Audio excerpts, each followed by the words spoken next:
Good morning to you folks. Sports Degenerate here in the Jersey Brickyard. This is your Fantasy Sports Morning Report. I hope you had a terrific weekend.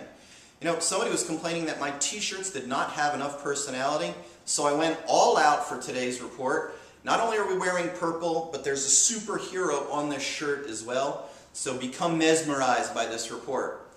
You know, about a week and a half ago I said that if the Phils and Mets didn't get their act together soon, they were never going to catch the Atlanta Braves. Well, they haven't caught the Braves yet, but the Braves are in a pretty bad skid right now. They lost their third three-game set in a row yesterday, falling to the Reds.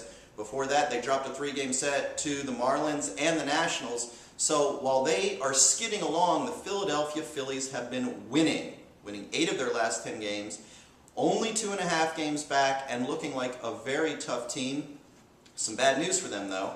Ryan Howard sprained his ankle yesterday. He's the National League RBI leader. He did not break it, but they don't know how bad it is. They're going to observe it once the swelling goes down, but that's tough news for both fantasy owners and Philly fans, and you should keep an eye on it. So, moving on to those wonderful weather stats, how about Mets right fielder Jeff Francoeur?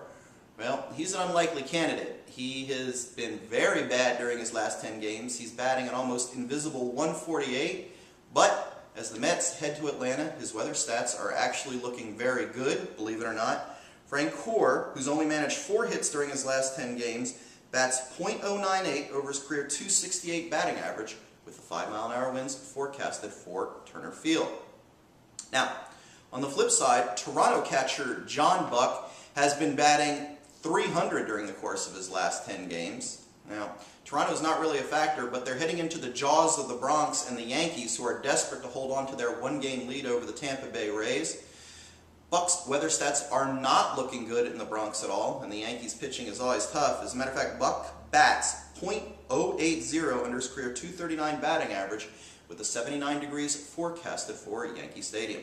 Now, moving on to our bumps and bruises segment, Brewers lefty Randy Wolf took a hot shot right off of his left wrist during yesterday's game against the Astros in the 7th inning. The ball actually bounced up in the air away from the wrist after making contact. Luckily for him, x-rays were negative, but he's going to have an MRI back in Milwaukee today to determine the extent of the damage. It's going to be a tough loss for the Brewers. Thanks for joining us here on this Fantasy Sports Morning Report. Tune in next time, because there's always a possibility that I could be replaced by a young lady who is bursting with talent.